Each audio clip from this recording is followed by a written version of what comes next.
Hello guys, welcome back to my YouTube channel. So today I am going to discuss with you regarding essay writing. तो निबंध लेखन जिसे हिंदी में कहा जाता है दोस्तों, तो ये काफ़ी इम्पोर्टेंट टॉपिक है क्योंकि अक्सर बच्चे जो स्कूल्स में पढ़ रहे हैं या कॉलेजेज में पढ़ रहे हैं या जो भी एस्पिरेंट्स हैं जो कॉम्पिटिटिव एग्जाम्स की तैयारी कर रहे हैं, अगर ऐसे लिखने के लिए आता है किसी भी टॉपिक पे तो थोड़ी कन्फ्यूज़न होती है कि शुरू कहाँ से करें और ख़त्म कहाँ पे करें। तो मैंने ये वीडियो बनाई है आप लोगों के लिए और मैं कोशिश करता हूँ कि ये आपको अच्छा लगेगा और इससे आपको काफ़ी जानकारी मिलेगी। तो दोस्तों चलिए आगे बढ़ते हैं और इस एसे राइटिंग के बारे में जानते हैं। इसकी शुरुआत कैसे करेंगे, कैसे इसको लिखेंगे, कैसे इसको डेवलप करेंगे और कैसे इसको कंक्लूड करेंगे। तो दोस्तों बढ़ते हैं आगे, देखते रहिए।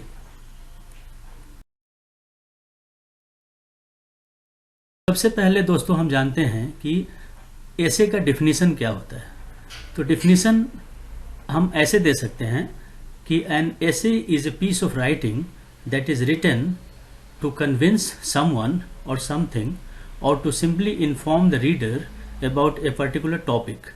The essay must include several important components to make it flow in a logical way।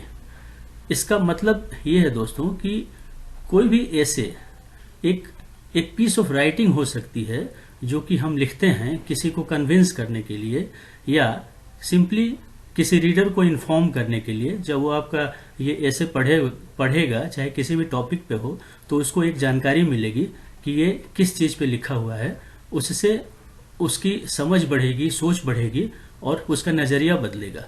तो ये ऐसे जो है ये काफ़ी इम्पोर्टेंट एक कंपोनेंट है और इसको लिखने के समय आप ध्यान रखें कि ये इसका जो फ्लो है, जो लिखने का तरीका है वो एक लॉजिकल वे में होगा, तभी लोग इसको सराहेंगे और जो भी इसको पढ़ रहा है रीडर या जो भी शिक्षक या जो एग्जामिनर है जो आपकी कॉपी चेक कर रहा है या टीचर है या कोई भी हो जो कॉम्पिटिटिव एग्जाम्स के लिए भी जो चेक करते हैं लोग, उनको ये अच्छा लगेगा तभी आपको मार्क्स आएगा।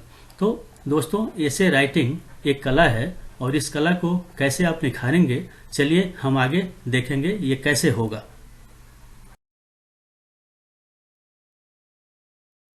पहले दोस्तों हम जानते हैं कि ऐसे के जो क्लासेस हैं कितने टाइप के क्लासेस हो सकते हैं, कौन कौन से ऐसी चीज़ें हैं जिसपे इम्पोर्टेंट टॉपिक्स आते हैं। तो हम देख रहे हैं कि ये किस तरीके के हो सकते हैं। तो सबसे पहले देखिए कि ऐसे एक डिस्क्रिप्टिव ऐसे हो सकता है, दूसरा नैरेटिव हो सकता है या तीसरा रिफ्लेक्टिव हो सकता है। तो ये तीन तरीके की कैटेगरीज है जिसमें कि ऐसे को लिखने के लिए कहा जाता है। और इस जो क्लासेस हैं इनको हम आगे चलते हैं और देखते हैं कि डिस्क्रिप्टिव में क्या क्या चीज़ें आ सकती हैं, नैरेटिव में क्या क्या चीज़ें आ सकती हैं और रिफ्लेक्टिव में क्या क्या चीज़ें आ सकती हैं। चलिए आगे बढ़ते हैं।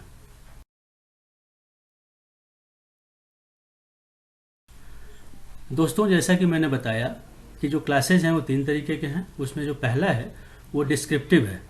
तो descriptive basically those which describe some place or thing. Descriptive में वो चीज़ें आती हैं जिसमें हम किसी जगह के बारे में या किसी चीज़ के बारे में जानकारी देते हैं। तो जगह कुछ भी हो सकता है, ये सिटी का नाम हो सकता है, किसी कंट्री का नाम हो सकता है, माउंटेन्स हो सकते हैं, बिल्डिंग्स हो सकती हैं जैसे दिल्ली हो गया, द हिमालयाज हो गया या कुतुब मीनार हो गया। इसके बारे में ऐसे लिखने के लिए कहा जा सकता है, तो ये डिस्क्रिप्टिव होता है। उसी तरीके से मैन्युफैक्चर्ड आर्टिकल्स हो सकते हैं जैसे एरोप्लेन हो गया या पेपर हो गया या कोई भी मैन्युफैक्चर्ड आर्टिकल्स का नाम ले सकते हैं आप। एनिमल्स हो गया, प्लांट्स हो गया, मिनरल्स हो गए जैसे कि द काऊ पे लेख लिखने के लिए आता है, बचपन में काफ़ी लिखा होगा आप लोगों ने। द नीम ट्री के बारे में आ सकता है, आयरन या कॉपर के बारे में आ सकता है। उसी तरीके से aspects and phenomena of nature, nature से रिगार्डिंग जैसे फ्लड हो गया, वोल्केनोज हो गए या अर्थक्वेक हो गया, भूकंप वगैरह के बारे में। तो इस टाइप की जो चीज़ें आती हैं दोस्तों ये डिस्क्रिप्टिव के अंदर आती हैं। तो आप समझ लीजिए कि ऐसी चीज़ें जिसमें कि डिस्क्राइब किया गया हो किसी भी प्लेस को या किसी भी थिंग को या नेचुरल फेनोमेना कोई, तो वो डिस्क्रिप्टिव के अंदर आता है। तो दोस्तों अब आगे बढ़ते हैं, अगला हमारा क्या क्लास है।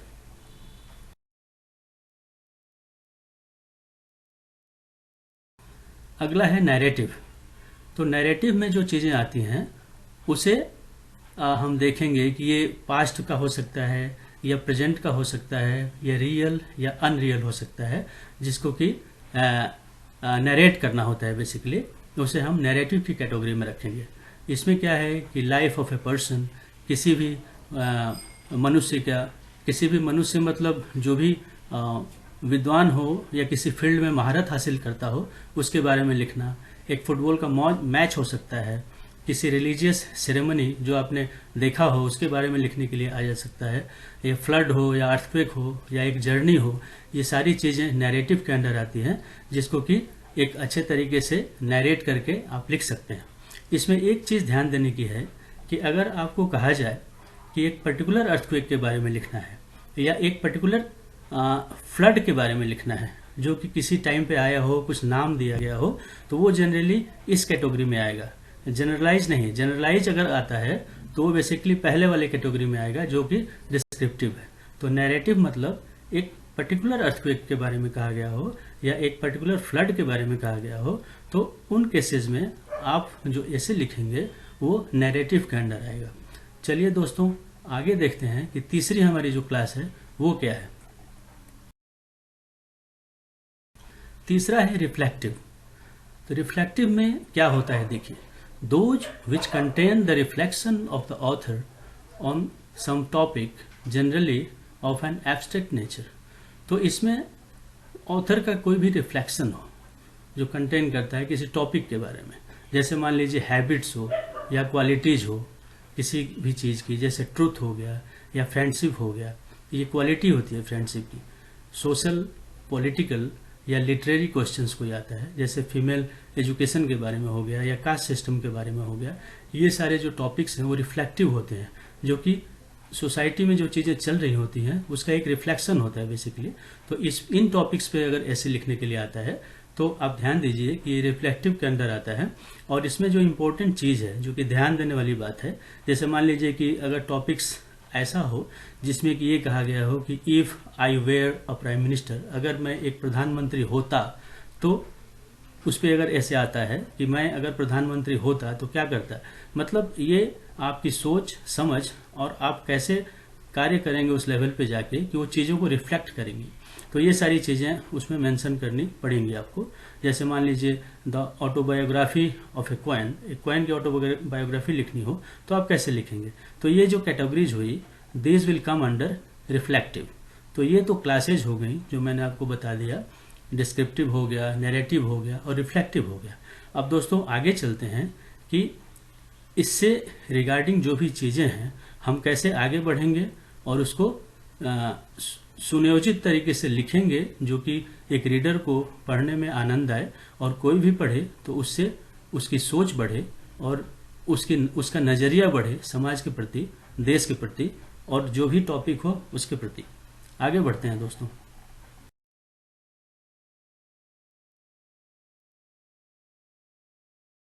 How to proceed.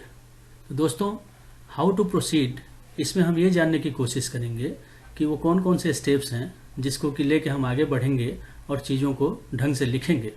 The first step in writing an essay is to be sure that you have clearly understood what the subject means. मतलब ये है कि जो भी टॉपिक है, जो भी सब्जेक्ट है, उसके बारे में आपकी जो अंडरस्टैंडिंग है वो उसमें काफ़ी क्लैरिटी होनी पड़ेगी। उसको आपको समझना पड़ेगा ढंग से कि वाकई में जो चीज़ दी हुई है उसको आपने उसी जैसा समझा है कि नहीं। दूसरा है कि think deeply over the subject and jot down the ideas और points on paper as they occur to you. दूसरा जो पॉइंट है उसमें यह है कि आप उस सब्जेक्ट के बारे में या टॉपिक के बारे में जो भी दिया गया है उसको काफ़ी गंभीरतापूर्वक आप उसका चिंतन करेंगे, उसको समझेंगे और जो भी आइडियाज़ या पॉइंट्स आपके दिमाग में आ रहा है उसको एक पेपर पे नोट डाउन करते जाएंगे। ठीक है, उसके बाद उस arrange these points in groups under suitable headings. जैसे ही आप उन पॉइंट्स को जॉट डाउन करेंगे तो आप ध्यान देंगे कि उनको एक हेडिंग दे दीजिए, एक हेडिंग के अंडर उन पॉइंट्स को लिख लीजिए। उसके बाद आप एक काम करेंगे कि उन पॉइंट्स को आप डेवलप करेंगे। Now develop the points in the outlines in separate paragraphs. उन पॉइंट्स को अलग अलग पैराग्राफ्स में आप लिख लेंगे, ठीक है। तो इसमें ध्यान देने की बात यह होगी, आप उसमें एक केयर लेना पड़ेगा आपको कि जो भी आप पैराग्राफ लिख रहे हैं उसमें जो पॉइंट्स नोट डाउन किया है आपने, उसमें ये ध्यान दीजिए कि कोई रिपीटिशन ना हो। So the important thing is that care must be taken that each paragraph deals with only one point so that repetition can be avoided. तो उससे पॉइंट्स आपके रिपीट नहीं होंगे, ये ध्यान देने की बात है। और आपको ध्यान देना ही पड़ेगा क्योंकि रिपीटिशंस कई बार रीडर को भी काफ़ी पसंद नहीं आता है क्योंकि एक ही चीज़ बार बार लिखी गई हो। और जो लास्ट स्टेप हो वो बिल्कुल महत्वपूर्ण है क्योंकि ये रिवीजन का स्टेप है। रिवीजन आपको करना ही करना है, इट इज़ मस्ट, क्योंकि रिवाइज नहीं करेंगे आप उसको जो आपने लिखा है तो आपको पता नहीं चलेगा कि कौन सी पॉइंट्स गलत किस पैराग्राफ में आपने लिख दिया, किस हेडर में होना चाहिए। तो रिवाइज करेंगे तो आपको एक मौका भी रहेगा आपके पास कि चीज़ों को फिर से ढंग से सजा के लिखें। तो ध्यान देने की बात यह है कि the paragraph should not be numbered. आप उस पैराग्राफ को नंबर नहीं करेंगे क्योंकि ऐसे जो भी लिखा जाता है उसमें नंबर लिस्टिंग की चीज़ नहीं होती, वो पैराग्राफ के फॉर्म में ही लिखा जाता है। और दूसरी जो सबसे महत्वपूर्ण चीज़ है कि जो भी पॉइंट्स आप नोट डाउन कर रहे हैं वो ध्यान दें कि वो एक पीस ऑफ पेपर पे होना चाहिए या रफ पेपर पे होना चाहिए। बेसिकली जब आप पेपर देने जाते हैं तो रफ वर्क के लिए आपको एक जगह दी जाती है, एक पेपर दिया जाता है, या तो सीट पे होगा जहाँ पे मेंशन होगा रफ वर्क के लिए, या एक आप साइड में एक बना सकते हैं, फेयर सीट पे नहीं, रफ सीट मिलती है आपको वहाँ पे। तो इसका ध्यान दीजिए कि जो भी आप पॉइंट्स नोट डाउन कर रहे हैं या पैराग्राफ या हेडर्स अपनी बना रहे हैं जिसको कि आपको डेवलप करना है तो उसको रफ सीट पे लिखें। फेयर सीट पे कोई भी काम ऐसा ना करें जिससे कि आपको दिक्कत हो या एग्जामिनर को दिक्कत हो, क्योंकि उसमें नंबर फिर कट होने के चांसेस रहते हैं। तो ऐसा काम बिल्कुल ना करें। जो भी आप पॉइंट्स लिखें, अपने जो हेडर्स बनाई हैं उसको रफ सीट पे लिखें, ये बिल्कुल इंपॉर्टेंट है और इसको ध्यान दीजिएगा प्लीज़। तो आगे बढ़ते हैं और देखते हैं आगे इसके आगे क्या। अब देखिए दोस्तों, स्ट्रक्चर ऑफ एन एसे। तो स्ट्रक्चर क्या है? जब भी आप एसे लिखेंगे तो इसका एक पर्टिकुलर स्ट्रक्चर होना चाहिए। तो एवरी एसे हैज 3 पार्ट्स। तो ये 3 पार्ट्स क्या क्या है? तो सबसे पहले द इंट्रोडक्शन, दूसरा जो पार्ट है वो है द मिडिल, और तीसरा जो है वो ये है द कंक्लूजन और द एंड। मतलब यही 3 ऐसे पार्ट्स हैं जिसमें कि आपको ऐसे जो भी आप लिखेंगे वो डेवलप करेंगे, और इन्हीं 3 पार्ट्स को ध्यान में रखते हुए चीज़ों को आप इंट्रोड्यूस करेंगे, उसके मिडिल पे जाएंगे और लास्ट में उसको कंक्लूड करेंगे। चलिए दोस्तों, अब आगे बढ़ते हैं, कैसे करेंगे ये। तो सबसे पहला जो था वो था द इंट्रोडक्शन। तो ये बिल्कुल आप ध्यान देने की बात है कि कोई भी आप ऐसे लिखें तो उसकी जो बिगिनिंग है या जब शुरुआत करेंगे तो वो एब्रप्टली ना हो, मतलब अचानक से कोई शुरुआत ना करें। जनरली ये कोशिश कीजिए कि जो भी ऐसे आप लिख रहे हो, चाहे वो डिस्क्रिप्टिव ऐसे हो या नैरेटिव ऐसे हो या रिफ्लेक्टिव ऐसे हो, तो वो स्टार्ट जो हो या तो डेफिनेशन से करें आप, या उसको टॉपिक को एक्सप्लेन करते हुए करें, या फिर किसी कोटेशन के साथ करें, या फिर आपके पास कोई अच्छी स्टोरी हो छोटी सी तो उसके साथ करें, या कोई इंसिडेंट हो या प्रोवर्ब हो। प्रोवर्ब मतलब लोकोक्ति। लोकोक्तियाँ आपने सुनी होंगी, जैसे उसमें एक लाइन की लोकोक्ति होती है या प्रोवर्ब होता है, बट उसका मीनिंग काफ़ी वास्ट होता है। तो ऐसी चीज़ों से आप इंट्रोड्यूस करें ताकि काफ़ी अच्छा लगे पढ़ के लोगों को, या फिर एक जनरल रिमार्क से आप शुरू कर सकते हैं। तो जो भी चीज़ आप इंट्रोड्यूस करेंगे उसमें इन चीज़ों का बिल्कुल ध्यान रखें, तो आपका जो इंट्रोडक्शन पार्ट होगा वो काफ़ी सराहनीय होगा। चलिए दोस्तों, आगे बढ़ते हैं। इसके बाद आता है द मिडिल। तो मिडिल जो पोर्शन है वो काफ़ी इंपॉर्टेंट होता है किसी भी ऐसे के लिए। तो ये कैसे लिखेंगे आप? It is the most important part of the essay. जैसे मैंने पहले भी बताया कि ये पार्ट काफ़ी इंपॉर्टेंट होता है, और इसमें क्या चीज़ें आती हैं? It contains appropriate facts, arguments, examples and quotations. इसमें जो भी फैक्ट है, जो एप्रोप्रिएट फैक्ट है वो आपको देना है, कुछ आर्गूमेंट्स आपको लिखना है वो कर सकते हैं आप, एग्जाम्पल्स भी इसमें दे सकते हैं, या कोई अच्छे से कोटेशन आपको पता है उससे रिगार्डिंग तो वो कोट कर सकते हैं आप। इसमें थर्ड जो पॉइंट है वो काफ़ी इंपॉर्टेंट है, रिपीटिशंस बिल्कुल नहीं होना चाहिए।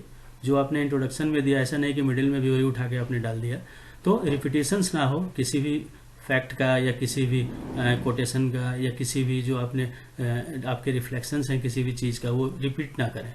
अननेसेसरी वर्ड्स आप ना लिखें, और कोई भी डाउटफुल रिमार्क है उसको आप अवॉइड करें। कोई भी चीज़ हो जिसमें कि आपको डाउट हो कि ये होगा कि नहीं होगा, कोई फैक्ट हो जिसमें कि आपको डाउट हो ये होगा कि नहीं होगा, तो ऐसी चीज़ों से आप बचें, क्योंकि जो भी आप लिखेंगे ये मान के चलिए कि वो फैक्ट हो और काफ़ी नेसेसरी हो, तभी आप लिखेंगे। अननेसेसरी वर्ड्स बिल्कुल यूज़ मत करिएगा। तो चलिए दोस्तों, अब आगे बढ़ते हैं। ये मैंने मिडिल का बता दिया जो कि काफ़ी इंपॉर्टेंट पोर्शन है एक ऐसे का। अब आप चलते हैं लास्ट और देखते हैं अब आगे क्या है। इस तरीके से दोस्तों हम पहुंच चुके हैं द कंक्लूजन वाले पार्ट पे। तो कंक्लूड कैसे करेंगे चीज़ों को, आइए हम देखते हैं। A summary of the ideas content in the middle. तो हम समराइज कैसे करेंगे, जो भी आइडियाज हमने मिडिल में लिखा है उनको एज ए समरी हम यहाँ पे कंक्लूजन में लिखेंगे, ताकि ये एक तरीके से कंक्लूड करेगा चीज़ों को, और ध्यान देंगे कि जो भी हम सेंटेंसेस लिख रहे हैं वो एक्सप्रेस करे जो मेन पॉइंट्स हमारा हमने जो मेंशन किया है ऊपर। इस तरीके से हम कंक्लूड करेंगे। तो इंट्रोडक्शन अगर हमने अच्छा लिखा है, मिडिल हमने अच्छा लिखा है, तो निश्चित रूप से आप कंक्लूजन भी अच्छा लिखेंगे। मैं ये कोशिश करता हूँ कि आप लोगों को इससे काफ़ी हेल्प मिले, और आप अपने कॉम्पिटिटिव एग्जाम्स की तैयारी के लिए या बोर्ड की तैयारी के लिए या किसी भी अगले एग्ज़ाम में अगर ऐसे आता है उसके लिए आपको ये लाभकारी होगा। तो दोस्तों, मैं सोचता हूँ और मैं ये मानता हूँ कि ये चीज़ें आपको अच्छी लगी होंगी, और अगर अच्छी लगी हों तो आप आगे बढ़िए और चीज़ों को परखिए, देखिए और हमें हौसला दीजिए ताकि हम आगे ऐसे ही वीडियोस बनाते रहें। तो चलिए आगे। इस तरह दोस्तों हमने एक सफ़र तय किया ऐसे राइटिंग का, और आगे भी ऐसे ही मैं वीडियोस बनाता रहूँगा आपके लिए। Thanks for watching, stay tuned, like, share and subscribe my channel. Thank you very much दोस्तों, मिलते हैं फिर अगले वीडियो पे। Thank you very